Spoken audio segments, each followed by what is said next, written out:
Yes. Hi, I think we're all set.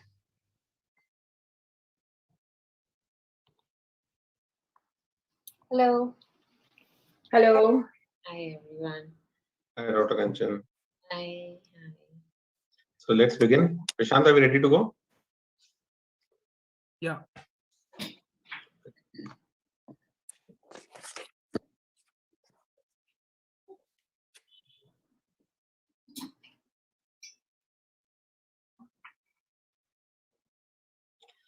So good afternoon, everyone, and welcome to another webinar by Meradoc. Meradoc is a health tech company which offers comprehensive healthcare services, including consultations, diagnostics, labs, and pharmacy through their portal and their website. But to help and provide assistance to people in these tough times, we are currently providing complimentary consultations with our general practitioners to everyone. Kindly log on to meradoc.com to log in and register to use the service. Now, coming to the topic at hand, October is Breast Cancer Awareness Month, and its motive is to spread awareness around the impact of breast cancer. Breast cancer is one of the most common cancers in Indian women, and around 14% of all cancers in women is due to breast cancer. The percentage is much higher in urban areas as compared to rural areas in India. So today, to talk more on this subject and to answer any and all of your questions on this, we have a very special and accomplished panel with us. First of all, we have Dr. Kanchan Kaur. She's an oncoplastic breast surgeon and the director of breast services at Medanta. Next, I would like to welcome Nisha Jamwal. She frankly needs no introduction, an author, a writer, a luxury consultant, social entrepreneur, equal rights activist, and a motivational speaker. Finally, our moderator is Parinita Sethi. She is chief editor and publisher for Global Spa, Peak Life, and Millionaire Asia India. She has been passionately promoting the Indian wellness industry for the past 15 years. So I would like to welcome all these glamorous ladies on our panel, and please take this discussion forward. So a warm welcome to everyone on this illustrious panel. A slight change that we've had last minute is I'll be moderating because I have with me one of the most illustrious doctors for breast cancer, who's Dr. Kanchan Kaur, and a very brave friend who I've known for several years, Parinita Sethi, who's actually survived this malaise and been very brave about it. I think you're all excited to hear the journey of Parinita and also Kanchan, who actually deals with patients suffering this and their trauma on a day-to-day basis. In 2020 alone, there were 2.3 million women diagnosed with breast cancer and 685,000 deaths globally. So we all know, I think all of us, Kanchan, every day come across women, friends, family who suffer this malaise. And it personally touches our lives as women. I don't think there's any one of us who doesn't, feel that sense of fear that we could be one of the victims any day. And I just spoke to a friend yesterday who I called for a tea on Thursday. And I said, Rohini, will you join me on Thursday to a tea I'm hosting? And she said, Nisha, I'm in America going for an operation for breast cancer. That's how often you hear of cases. And worse still, Dr. Kanchan, is the fact that you lose many of these friends due to a lack of early detection. My first question is to you, Dr. Kanchan. Is this more prevalent in India? Is there a stigma or a fear about testing early? And something that you said to me a few minutes ago was something that horrified me, and I must say I was ignorant about, and that is that it afflicts a younger generation as well. One had always grown up believing that the big C is something that afflicts an older, people of an older age. Am I right in assuming that you were trying to tell me that younger girls also get breast cancer? So hello, yes. Thank you to Meradoc for organizing this really, really important topic, which is very close to my heart. And thank you, Nisha, for kickstarting, with all the right kind of basic information that needs to go out there, hopefully, to get everybody's interest peaked a little bit more. But when you were talking, two words caught my attention. One was fear and the other was victim. And as long as we have in our minds these two words when it comes to cancer, one is fear of the word cancer, and the second is that somebody who has cancer is actually a victim. These two words are actually the reason why women do not come forward and do not even want to know anything further about cancer, even though, as you said, I think there isn't a single person now who doesn't know someone who was afflicted with breast cancer, be it a relative or a friend. So just building on the statistics that you mentioned, if we look at the Western world, the incidence of breast cancer is 1 in 8 women, which is huge. In India, our statisticians would like us to believe it is 1 in 22 or 1 in 24. But we do know that in metropolitan cities like Delhi, Mumbai, Bangalore, the incidence rates of breast cancer are way higher. So yes, breast cancer is on the rise, and there was actually some data a few years ago which actually told us that in the past 10 years, breast cancer has gone up by 30%, the incidence of breast cancer. Now, a lot of this is also attributed to detection. A lot of times patients weren't detected. Now people are more aware, or we would like to think they're more aware. So we are picking up more cancers. Now, yes, so in India, cancers are increasing at a more rapid rate than we can deal with. But there are a few very sad points when it comes to statistics. Some that we can't change and some that we can. The facts that we can't change is that Indian women are more likely to have breast cancer at a younger age than the West. So whereas in the West, breast cancer peaks above the age of 50, in India, the peak of breast cancer happens between the age of 40 and 50. When we talk of young breast cancer, women under the age of 40, in the West, 6% of all diagnosed breast cancers happen in young women under the age of 40. In India, 16%. So if that wasn't enough, and when a younger woman is diagnosed with breast cancer, it has so many implications. And in a country like ours, when I see a 23-year-old with breast cancer, the parents don't ask me whether she'll survive the disease. They ask me, iski shaadi ho jayegi? Iske bacche honge? So that is the kind of stigma that is associated with the word cancer. So the problems run way deep. Fertility issues, psychological issues, sexuality, so many things come into play. So that as if that wasn't enough, what we also see is that women of African and Asian descent are more likely to have more aggressive forms of cancer. So breast cancer is not of one type. There are different types of breast cancer. There are what we call the good-natured cancers, and then there are the aggressive cancers. So in younger women in India, we are more likely to see more aggressive breast cancer, which means that if you actually don't pick it up very, very, very early, the chances of us being able to treat it becomes even more and more remote, as opposed to good-natured cancers where you have that leeway that even if you come a bit late, we have enough options to kind of treat it. So that's where we are with statistics. Those statistics that you can't change.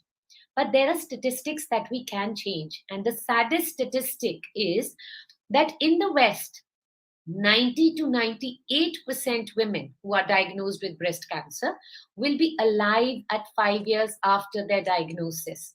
In India, 1 in 2 women would have lost their lives to breast cancer within the first 5 years. That's almost a 50% mortality. And why is that? Not because we don't have treatments in India, because women come late.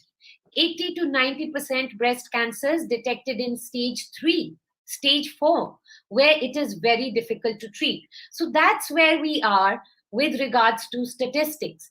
And yes, as you said, Dr. Kanchan, is there a stigma? You know what I feel when I hear patients, what I've realized is that we're not really scared of cancer. What we are scared of is the treatments. हमारे बाल गिर जाएंगे, I will need to lose my breast, hospital जाना पड़ेगा, cost issues. So the fear of treatment, the stigma of being labeled with somebody who's got cancer is way bigger than I think the fear that the disease will kill you if you don't come in time. I see. So Kanchan, before I move on to Parinita, I just want to ask you something that you touched upon, which is a common fear among mothers. Does the fertility, get affected? Which is something obviously that plagues the Indian parent. Yes, and the sad thing is that because in India we are still healthcare sadly is not as standardized. So if the patient doesn't go to a center which deals with the holistic aspect of it, a 22, 23-year-old might end up having chemo and losing her fertility function. So every young patient who's diagnosed with breast cancer and has not as yet completed her family, there are multiple options. They get counseled for fertility preservation. There are ways in which we can preserve their fertility by giving certain injections along with the chemotherapy. And also, like in IVF, you take out the ova and freeze them. We can even do that. So there are multiple options that are available, provided obviously that, these are discussed in time with the patient. Right. That's very important. And I'm going to come back to that timeliness with you, Dr. Kanchan. But I actually have something more on an upbeat note right now with Parinita, where she has been a friend for years. And to my utter, shock and surprise, I learned recently because of this very webinar that she herself has been a survivor. In fact, Parinita, I was wondering where you had disappeared. And I must say, you're a very brave person to be looking even more beautiful after this malaise. I know for a fact, knowing you, that you haven't stopped working, you've been at it. Nothing has changed in your life, in your family, in your day-to-day routine. Before I want to ask you about the experience, which I'm going to come to later, I want to first ask you what made you, so strong? What made you mitigate fear and depression? Because fear, depression, and anxiety, as I know it, and I know Dr. Kanchan may in a logical, medical way not agree, but I do know for a fact that mental stress can actually exacerbate a condition like that. So what did you do to make you so, such a survivor, such a strong and such a positive and such a, wonderful survivor of this very frightening malaise? Yeah, so thank you, Anisha, and thank you for having this session. It's something really, really important that everybody should know about it. I agree with Kanchan that the word victim is something that I don't think it should be used for a cancer patient. And I have never considered myself as a victim. But I actually consider myself very, very, very blessed that my cancer was caught at a very early stage. It was a stage 1 when my cancer was caught. So I always say, thank God that happened. And to be honest, I never changed my lifestyle at all. Probably because, like I said, I have been blessed to have caught this disease at a stage 1. Honestly, I haven't had to have any breast removal. I have not even had to have chemotherapy because my cancer had simply not spread at all. The reason I always insist to all my friends is that you must get yourself tested. Doesn't matter if you have no symptoms, because I had 0 symptoms. I mean, I would have never even imagined I had cancer because I was leading my life normal. And again, I guess God was on my side. My cancer was detected because I was getting a massage. And the lady who was massaging me said, Didi, mujhe lagta hai ki aapka ek lump hai. And I was smart enough to go to the doctor the very next day. And she said, yes, this looks like there could be a problem. And obviously, I got all the mammograms and everything done. And yes, it was a malignant cancer. So all I did was get the lump removed. And of course, they removed my nodes and stuff like that.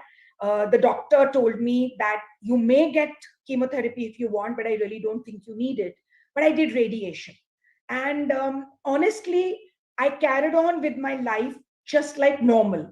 The only time when I was off work was actually when a few days after surgery, and of course when because of the node removal, I had that pipe, and also I had to stay at home. But even then, I was working.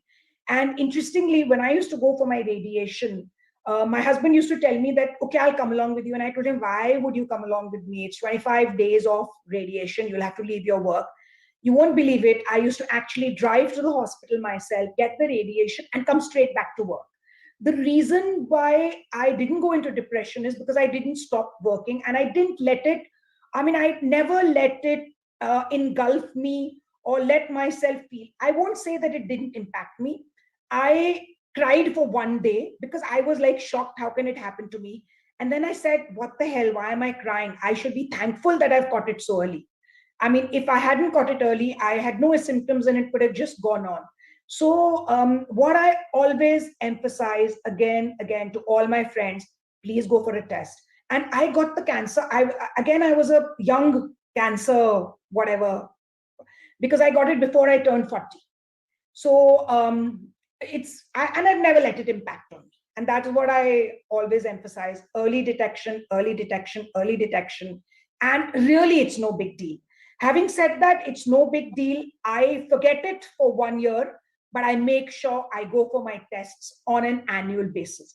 So I say I take the cancer seriously 1 day in a year, but I don't let it impact me for the balance 364 days, because I carry on with my life like normal. But I make sure that I go for my tests. I follow all the protocols that my doctor has asked me to follow, and I live life king size. That's it. Great. So Parinita's told us the little tricks to survival. Stay positive. Thanks to her masseurs, Really, seriously. She was her messiah. Look for the positives in the situation. Seek out the blessings. Early detection, which saved her.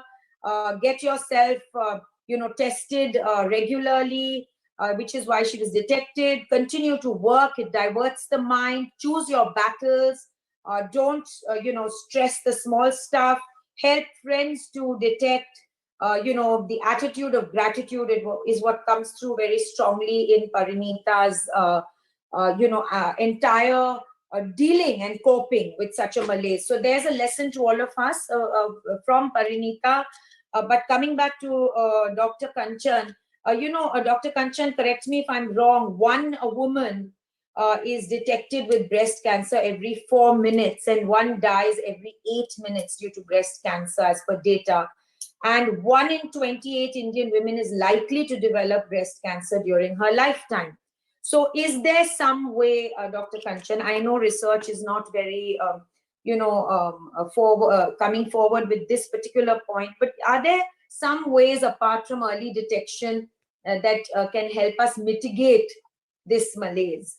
And secondly, what do you think is the cause? I know one cause, it's a very painful process unless I'm doing something wrong. Mammograms are very painful, I know that. Is there any other reason apart from the fear of detection, infertility? What is the reason that you find Indians are very belligerent about, testing? Yeah. So, again, you said something which is my pet peeve. When women come and tell me, oh, doctor, a mammogram is painful, I tell them we will undergo waxing, threading, the pain of childbirth, heartache, 100 types of pains in our lives. A mammogram is 5 seconds of discomfort. 5 seconds of discomfort in a year or once every 2 years, which can save your lives. So a mammogram, I really want to say this. Yes, if you're going to get your breast crushed between 2 plates, it is going to be uncomfortable. For some women, it may be slightly more painful, and they can then choose to have digital mammograms at centers where they do digital mammography. And when your breast is being compressed, you can actually let the radiographer know that your breasts are more tender than somebody else's, and they can apply slightly lesser pressure. But till now, the gold standard for screening is mammogram. And there are no two ways about it. In the Western world, there is community-based screening, which means the moment women turn a certain age, they get invitation letters from the government and their insurance companies to say, you must come and get a mammogram done now. And we know, irrespective of whatever controversies we get into with mammogram and radiation exposure and this, that, and other, the statistics are there for everybody to see that mammogram saves lives, because it is common sense that if you detect it early, it's going to save your life. And when Parinita was talking, she was talking about how she had no symptoms. And I really, really, really want to put this message forth, because at least 10, 12 times a week, I hear women come and tell me, Dr. Kanchan, I felt this lump a year ago. It did not hurt, so I thought it was normal, but now it is growing. It is still not hurting, but I thought I should get it checked. Matlab, this dialogue is completely blows my mind off, that if you see an extra hair on your forehead, you are going to take action to remove it at the earliest. But you feel a lump in your breast and you hear about cancer day in, day out. How can you not take it seriously? So really want to send this message forward, that cancer is painless in more than 95% cases. It is symptomless sometimes, even if it has spread in the body. So your only true protection is, if you're 40 and above, is to get regular screening mammograms, that the cancer gets picked at a stage when it can't even be felt by the hand. And that is stage 0 and stage 1, which is fully treatable and potentially curable. That's really, really, really important as a message to kind of, I want to interrupt you here to make a point to all the uninitiated. Are you saying that the mammogram has to be done once in 2 years? We'll just reiterate that point. I was just going to come to the screening bit like next. So 40 and above, we strongly recommend mammograms. Now, whether they should be done once every year or once every 2 years is something that even the doctors can't stop debating about. If you are in the US, you're going to have it annually. And 2 years ago, even in the US, 2 different bodies got into a fight saying, no, it should be once every 2 years, and one saying it should be once a year. In the UK, where the government pays for the mammogram, NHS, it's once every 3 years. So what we say, we have to meet at some ground which is sensible. So at 40, when you have your first mammogram, if your doctor feels that you have very dense breasts, or you have a chance that you could make something sinister later on, then it is sent. And we know that in Indian women, breast cancer peaks between 40 and 50. We recommend that you get a mammogram on a yearly basis between 40 and 50. Because Indian women have dense breasts, the mammogram sometimes on their own might not be conclusive, and you may need an ultrasound. But an ultrasound alone is not a screening test for the breast. You still need a mammogram, even if your doctor tells you, oh, it's very dense and we can't see. Let me interrupt you again and ask you that, would you also advise tumor markers along with ultrasounds and mammograms? I'm very glad you asked that question, because it wouldn't have had come to my mind. There is zero role of tumor markers in breast. So we do not randomly do tumor markers at all. The only proven screening tests, the biggest one is your own hands, followed by the mammogram and the ultrasound. So under the age of 40, even though we talked about young breast cancer being very common, there is no screening test that we recommend as a routine, because it's still not as common as it is above the age of 40. So what we recommend, and I must tell you this funny story. When I came back to India, I was so distressed to see advanced cancers. I started going out doing lectures with women 40 and above, 50 and above, and I realized one woman once got up and said, "मैंने पूरी उम्र भर कुछ नहीं किया, अब क्यों मैं करूं?" And I realized I was addressing the wrong population. So I started going to colleges and schools. I started telling young girls that the moment your breasts develop, you need to be aware on how to check them. Luckily for us, breasts are external organs. You touch them every day. So if it is a habit from the day you make your breasts, you will, examine yourself once a month, every month, always. Because unless you know what is normal for you will not know what is abnormal. So you can't just suddenly decide, oh, I'll check myself today and I'll find a lump. Because you need to know what the normal feel of your breast is. So girls as young as 15, 16 should be taught to self-examine once a month, every month. And I've realized when I go and tell a 16-year-old, she drags her mom, her nanny, her bua to clinic to have their mammograms done. Because they understand the importance of this. So just to kind of quickly recapitulate, under the age of 40, every woman should self-check once a month, every month, preferably 5 to 7 days after your periods have finished, because breasts are soft and less tender. Any doubt you have, please do not consult Dr. Google or Baba Ramdev or any random person. Go to a doctor. Very, very important. If you feel after going to your general physician or your gynecologist that you still are not convinced, please seek out a breast specialist or an oncologist. Always do that, okay? From the age of 40 onwards, we strongly recommend mammograms, and when needed, an ultrasound along with the mammogram and an annual physical examination by your doctor, so that the doctor can also examine you, because there are 10% cancers that are missed on a mammogram. So you need to close the loop with a physical examination, a mammogram, and an ultrasound.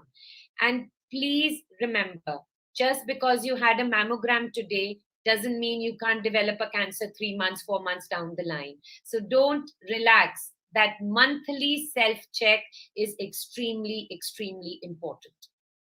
So great. That I think that's educating a lot of women out there, and I hope women are hearing Dr. Kanchan, who's I find extremely articulate and very easy to understand. So it's use your hand, self-examine, mammogram, ultrasound, and tumor markers do not work on breast cancer, but I'm assuming they do on other cancers. Yes. But I want to come back to Parinita and ask her, Parinita, how did this experience, this very, it's earth-shattering for a human being to suddenly, because the big C is so feared. How did you, take your life forward after this? How did you, what are the changes you made? Dr. Neeti Raizada, the Director of Medical Oncology and Hematology in Fortis Hospital, says that, there are many ways one can help along the process of when you get cancer. And nutrition is extremely important. Did you change your diet into a low-fat diet? Did your calorie consumption change? Did you go more towards fruits and vegetables, like Luke Cotino suggests, that non-vegetarian is a harakiri for a cancer survivor because of the acidic atmosphere creates in the body. What were the lifestyle changes you made, and what do you advise to all of us women dealing with that one fear, the big C? Okay, the first thing I want to say is, you said that a mammogram is painful. I've been doing one for the past 16 years, every single year. It really isn't painful. What Dr. Kanchan said, it's uncomfortable, but it's really not a big deal. So mammogram is something that one must do. So I do a mammogram, I go to a doctor every year, and I obviously do the ultrasound also. Now, to come back to the lifestyle changes, basically the lifestyle changes is you just have to lead a healthy lifestyle. I haven't really done anything that a normal person should not do, in the sense that I make sure I exercise. The first thing my doctor told me is that please make sure you don't put on weight, because if you put on weight, the chances of it coming back are more. Because like you all said, dense breasts have a tendency to get more cancer. So I exercise, I follow a routine where obviously I eat healthy foods. But to be honest, I haven't, because they talk about certain foods being good for cancer and certain foods not being good for cancer. So I follow them into my lifestyle as a normal routine, something that I think everybody should do. but I haven't really gone ballistic over it, that this is good for cancer, this is not good for cancer. Like I said, I really do forget that I consciously make that effort to forget that I have cancer for 364 days in the year, because I don't want it to, kind of define my life. So half the time, honestly, I have even forgotten that I have this problem. But I just lead a very healthy lifestyle, and I try to do what I suggest everybody should do. Now, I have a very interesting thing that I want to tell you, that when I used to go for my radiation, I did tell you that, I told my husband, please don't drive me to the radiation. So I used to make sure that I put on my full makeup and I'm ready for my office when I go for my radiation. I used to go early in the morning. So when I would go for the radiation, the other people sitting over there waiting for the radiation would ask me, "Aap kisko leke aaye ho radiation ke liye?" And when I would tell them, "Main khud kara rahi hu," they would be shocked. They said, "Nahi, nahi, aap jhoot bol rahe ho, aap apne liye thoda na aaye ho." I would say, "Dekhna, main hi jaungi andar, main hi radiation karaungi." So the most important thing that I did to myself was I told myself, listen, it's no big deal. Don't treat it like a big deal and stay positive. And, honestly, I did not even tell my children I had cancer, because for them, they were young at that time when I got this problem. And I just decided not to tell them about it. I didn't tell my mom and I didn't tell my children, because I knew the minute they hear the word cancer, they will go ballistic. So my children only got to know that I had cancer once they were grown up enough to understand it, and that too because we were talking about it to somebody. So the one thing that I did was to keep a positive attitude, to continue leading my life as normal as possible. Now, I'm not saying that you don't take it seriously. Of course, you have to take it seriously, but you don't have to let it impact your life. Continue as normal, work, eat a good, healthy diet, and just be positive. And that's what actually, like I said, I never let it impact my life, except for that first day when I was detected, when I couldn't stop crying, because obviously the very word cancer, I said, like, how can I get it? But day two, and I decided, no, I'm not going to let it change my life, and I'm not going to cry over it. Whatever has happened, just be positive about it. And it's a very interesting conversation that my friend from Dubai flew in when I had to go in for my surgery. So when I was being wheeled in for my surgery, I just told her, "Zara meri shakal dekh, am I looking fine?" So my husband said, "Tu pagal ho gayi hai? Why are you concerned about how you're looking?" So I just wanted to make everybody else positive and all. I said, "Can I put on some lipstick when I go in? Maybe the doctor is handsome." So it was just a joke I created. My husband couldn't believe that I was taking it so lightly. I wasn't taking it lightly. I was just trying to make sure that the people who were outside the surgery don't stress about it, because I was going to go under anesthesia and I wasn't even going to know what happened. But my family who was outside and my friend were the ones who were going to stress about it. So I just say, keep a positive attitude. Make sure you detect it early, because it's difficult to keep a positive attitude if you get detected late, obviously.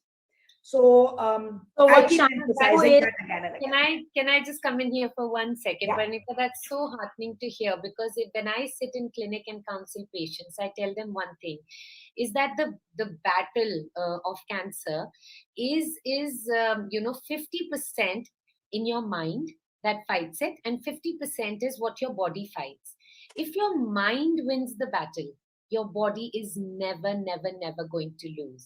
And that positive attitude, I tell my patients, if there's one thing that I have learned outside of my textbooks, sitting here in a clinic, is that the patient who walks through my door and says, "I am going to overcome," will overcome even if she's stage 4, and those are the medical miracles we see. Whereas the patient who walks in scared and worried and sadly doesn't have enough support around her are the ones who, despite the best treatment, sometimes don't do well. So 3 cheers to you, Patrika. Thank you. I say I was lucky. And of course, I had a positive attitude, and I had a lot of positive people around me who kept supporting me. And I guess I am intrinsically a person who keeps myself positive. But power of positivity is the most important thing. I totally agree. So what comes through is the attitude of gratitude, staying positive, looking good to feel good, and asking yourself, why not me, instead of asking why me. It's all about the mind, and I think that comes through very strongly from both Dr. Kanchan and Parinita. And also, of course, that in an age of processed foods, unhealthy snacks, which have become an important part of our diet, there is a high risk of developing chronic illnesses also. And adults and kids alike have become more comfortable with the sedentary lifestyle. So what Parinita says about exercise becoming such an important part after cancer, I think each and everyone hearing this should understand that it should become a part of life before, cancer, and lead, a sedentary life, we all know, leads to unhealthy weight gain, which is also a cause for the dense breasts. You curb breast cancer risks when you watch your scales, when you eat right. And of course, we all know, avoid addiction in form of smoking and alcohol.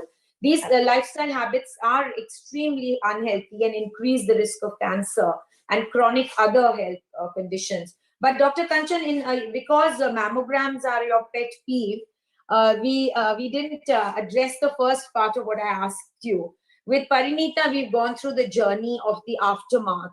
But with you, I wanted to ask you, apart from what I've mentioned about health, processed foods, looking at your scales, keeping a positive state of mind, is there anything else you'd like to add about what could we do beyond these things to mitigate the risk?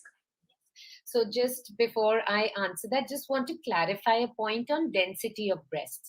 So density of breasts is something that you are born with. It is a woman's mammogram is like a fingerprint. There will be no two same mammograms. So it's what you're born with. Whether you are overweight or you are the right weight does not affect the density of the breast. What being overweight does is that in post-menopausal women, having more body fat leads to more circulating estrogen, which is the female hormone, which then increases the risk of developing breast cancer. Density of the breast has nothing to do with exercise, diet, or anything at all. It's what you're born with. You cannot change the density of your breast. So now coming to, the question that you asked. Now, sadly, we sit here as experts and we know very little about the why and about how to prevent. There are cancers like cervical cancer, you can take a vaccine and reduce the risk. Lung cancer, oral cancer, don't smoke, don't chew tobacco, and you won't get that cancer. But with breast cancer, it is multifactorial. There is only one definite cause that we know, which is the BRCA positive gene, which Angelina Jolie had, which means that you are genetically predisposed to developing breast and ovarian cancer. So those are the patients with the family history risk and a gene positive, and we deal with them totally differently. 90% cancer, 85 to 90% cancer happens in those women who have no family history of developing breast cancer. And the reason for that is an intrinsic tendency to develop cancer, which we as doctors have as yet not pointed out. And second, very importantly, are environmental factors, which are in your hand and which you can control. So diet and exercise, yes. In fact, alcohol has been linked to increased risk of developing breast cancer. And considering that Indian women are taking on to alcohol in a very big way, a little bit of a word of caution there about alcohol consumption. Having kids at the right age and breastfeeding them definitely gives you a level of protection. Saying that, it doesn't mean that if you don't have kids and you don't breastfeed, you will develop breast cancer. But yes, your chances are slightly higher. So breastfeeding, again, one of my biggest pet peeves nowadays is that young girls who are having babies or women just say, "Hame doodh nahi aa raha, I'm not getting milk." And they're not breastfeeding. So please understand, breastfeeding is hugely protective. So doing that is very important. We can't control when we have kids. We're all now career women. We don't want to have kids when we are 23, 24. But ideally, under the age of 30, if you can complete your family, it does slightly reduce the risk. There are other things which are hidden chemicals, and to a certain extent, you can control them. And to a certain extent, you obviously can't.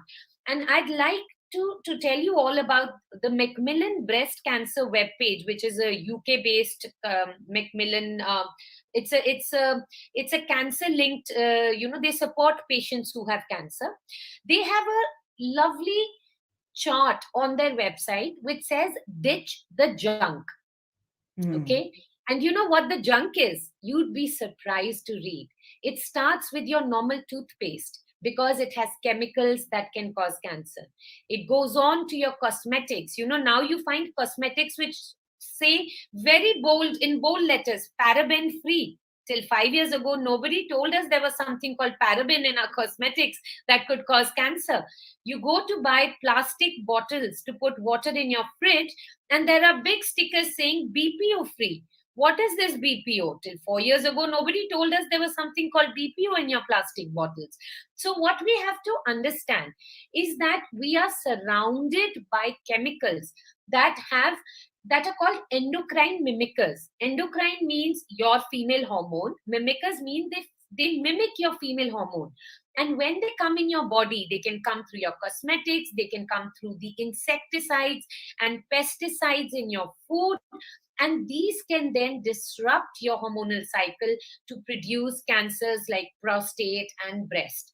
And when I say this, then the patient say, "Fir, what should we do?" Then your only protection is khana chhod do, saans lena chhod do, pani pina chhod do. That's the only way to protect. But be sensible.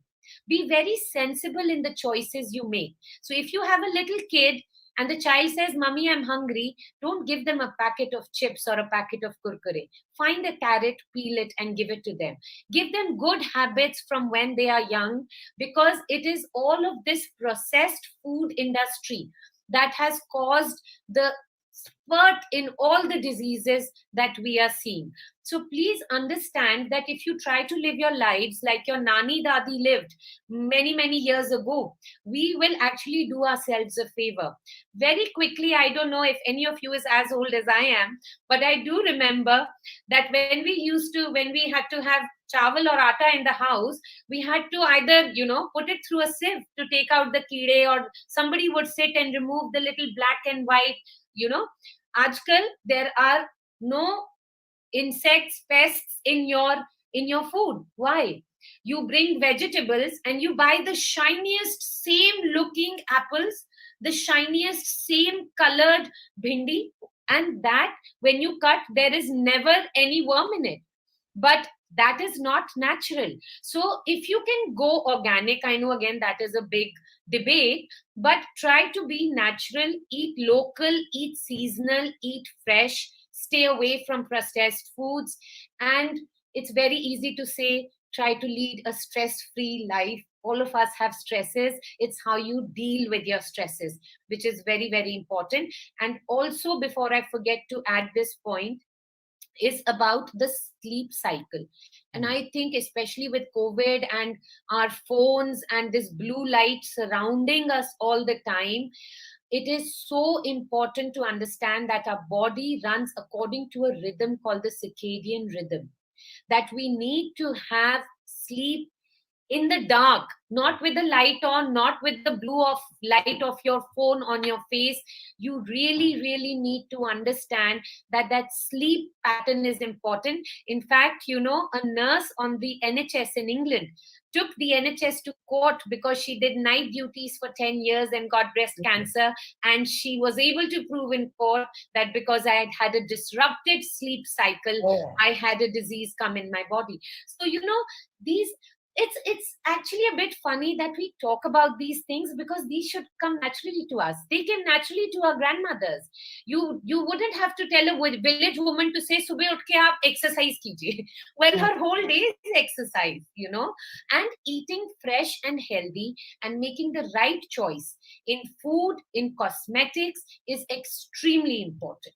At the end of the day, we can't tell you why it happens, but I can honestly tell you, with my hand on my heart, that if it happens early, I promise you it is treatable and it is curable. It needs to be picked up early. Exactly. Fabulous. I think that was so all-encompassing, and Kanchan is going to bring change to all our lives. These are such important points. Look at your toothpaste. Kids hate me. My kids hate me. They go to a market, one looks at something and then the other goes, she's going to turn the packet around and read what's in it. We are never going to be able to buy this. So, yeah. Yeah, so paraben-free cosmetics, none of us knew about. Plastic bottles, insecticides and pesticides, don't be so against them. Buy organic. Be sensible about your choices. Processed food, say no to processed food and go for natural, real grain, real foods, and go local, go seasonal, and most importantly, sleep cycles, very, very important. And of course, what my pet peeve is that Indians don't seek mental, health doctors. They don't go and address mental health. They don't address anxiety attacks, panic attacks, which have become so rampant. And evidence from epidemiological studies indicates that mental illness is associated with elevated cancer risk and poorer cancer outcomes compared with the general population. In fact, a rigorous analysis of studies that followed women for 10 years showed that there was a 50% increase in the risk of breast cancer in women who had experienced a stressful life, discord at home, financial problems. And there's a twofold increased risk in those who experienced the highest stress levels. So I would say my little contribution to this is that any problem at home, any stress, seek help. Don't get fraud prescriptions. I've seen women get addicted to benzodiazepines. Today Aryan Khan is caught with an addiction. It's out there and it's open, but there are a lot of women over 40 who actually get addicted to benzos and sleeping pills without consulting a doctor, and it becomes a lifestyle for them. And it's horrific to see them get fake prescriptions or even get prescriptions from doctors rather than seeking help from psychiatrists, from counselors, making support groups. So that's my, understanding in my counseling career, in the help that I give in marriage counseling, because I've been writing a relationship column for the last 20 years. I find a lot of women writing in and taking Ativan, taking Calmpose, Restil. It's frightening to see self-medication and addiction to over-the-counter drugs. I think this has been a very enlightening, and Dr. Kanchan, we could go on and on and on. This is something that, plagues us all. And I hope, I must first thank Shalini Vij, who's put all of us together, working tirelessly night and day on this seminar. I actually got worried, Shalini, this morning, wondering, am I supposed to do some prep? Because all this is so natural to us. We live with it. We are seeing it in our friends, and we are seeing it in Parinita, who's come out of it triumphant. But thank you, Kanchan. I hope I can meet you when I'm in Delhi next. You're such an articulate and lovely doctor. You challenge the whole, concept of a doctor dealing with such a worrisome malaise. Thank you also, Parinita. You've been a friend for years. You've come out being a valorous hero and inspiring all of us to take a little more care. People like me who avoid mammograms, to go out. I think I'm going to do it tomorrow. You better. You must. I was about to say that. Yes, you must. And this fight and flight reaction that we have, to let that go, catch it by the horns and go and bell the cat of cancer. Thank you so much. It's been a pleasure talking to all of you. And thank you, Shalini Vij and Mera Doc, if I'm saying that right. Thank you, Mera Doc and Dr. Adit Mathur, for having me here. A wonderful day to all of you. I just want to say one thing to Dr. Kanchan. So, Doc, if you ever need for me to talk to any of your patients who are depressed, please feel free to talk to me. I will definitely come and make them understand that it's not really a big deal. You can live with it, and you can live happily with it. Excellent. Thank you. Thank you. Thank you, everyone. Thank you to our panelists.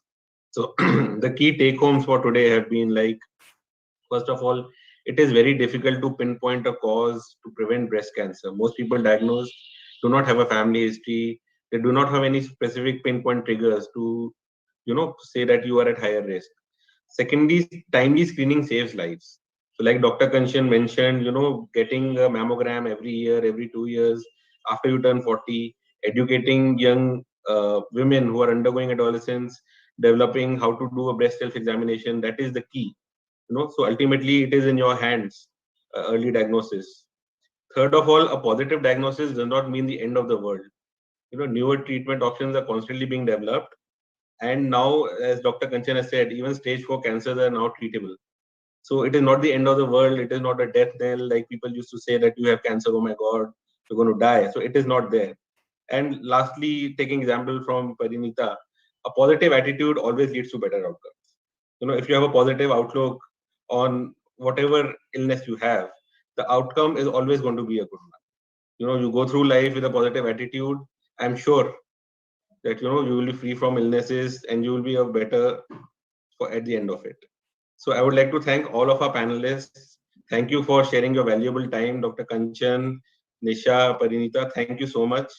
I would like to thank our partners, Festival of Hope Foundation India, Heart Care Federation of India, IP Global, and on behalf of Team Meradoc, thank you everyone for attending this webinar. And if any queries, you can please go to our website, post your questions or queries. We'll try to get them answered by our panelists for you. Thank you, everyone. Thank you so much. Thank you, all of you. Bye, guys. It was really nice talking to you all. See you soon. Everyone, take care. Bye. Thank you, Dr. Kanchan. Thank you, Parinita. It was a pleasure speaking to you, Dr. Adit. Thank you. Thank you. See you again.